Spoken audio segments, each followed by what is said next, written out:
Welcome to On Point. I'm Vance Hanson, filling in for Ed DeRosa, who went to the Spiral Stakes post-position draw this morning.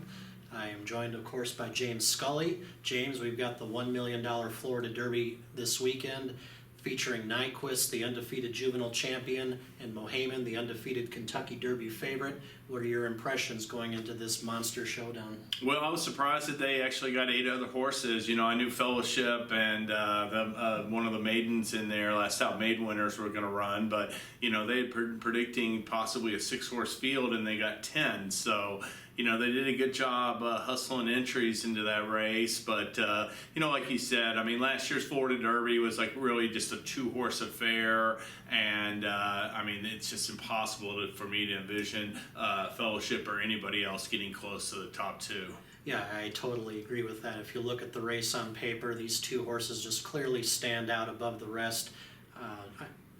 Aside from Fellowship, I really can't see any horse possibly clunking up for more than 3rd place in this battle. But going into the race, what are you kind of looking for as far as a Mohaymen and Nyquist? Obviously, with Nyquist drawn in post 4, we expect him to probably show a lot of speed, possibly take the lead, and steal the race on the front end. Mohaymen is stuck in post 9. He'll have to weave his way through the traffic of the chafe in the field.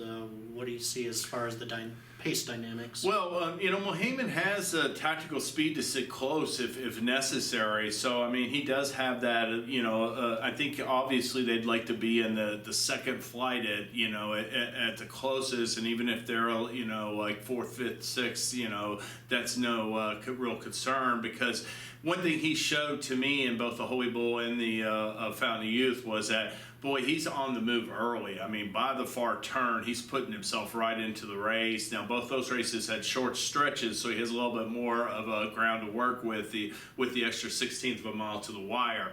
But, you know, with Nyquist, I mean, they shipped there to win that $1 million bonus. I mean, they weren't shipping there because it was the best path to the Kentucky Derby. So he is going to be absolutely cranked, and it's a matter whereby McLaughlin's not only thinking of the Kentucky Derby, but he's thinking of the Triple Crown. He has no reason for Mohaymen to lay it all on the line on Saturday, whereas, you know, Doug O'Neill's, I think, training Nyquist in a little bit of that regard. Hey, let's go all out for this and then let the chips fall where they do at Churchill Downs. That's an interesting viewpoint. And also, if you kind of look at the pedigrees of these 2 fine animals, Nyquist by Uncle Mo out of a Forestry mare, doesn't exactly scream 1.25 miles. He certainly can get 1.125 miles in the Florida Derby, and it'll be, I think you're absolutely right. This might be the race to bet Nyquist on. He's going to be totally cranked to win that big purse. Yeah, countless like 1.125 winners and prep winners, you know, found the extra furlong 2 taxing in the Kentucky Derby. And,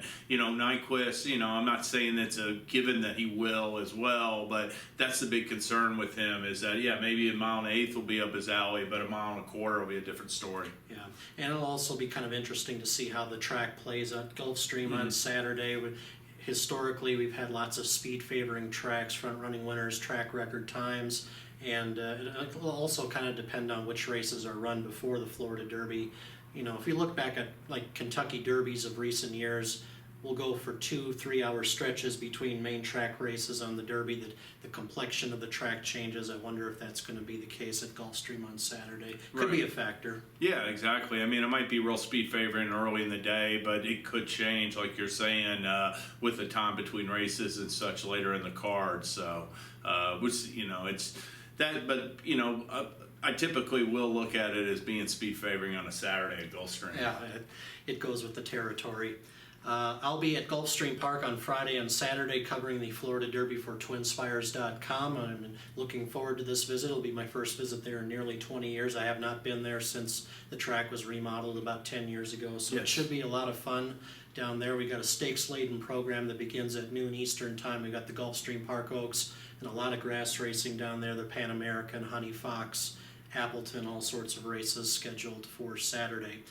The other major Derby prep this Saturday is the Spiral at Turfway Park, 1.125 miles on the poly track, a field of 12 main horses that I was quickly familiarizing myself Just as the entries were drawn, we have Aero Force, the Kentucky Jockey Club winner, trying to rebound from a poor race at Fairgrounds earlier this winter. And then Cassiopeia for Team Valor, who just had a really rough trip at Golden Gate Fields last time.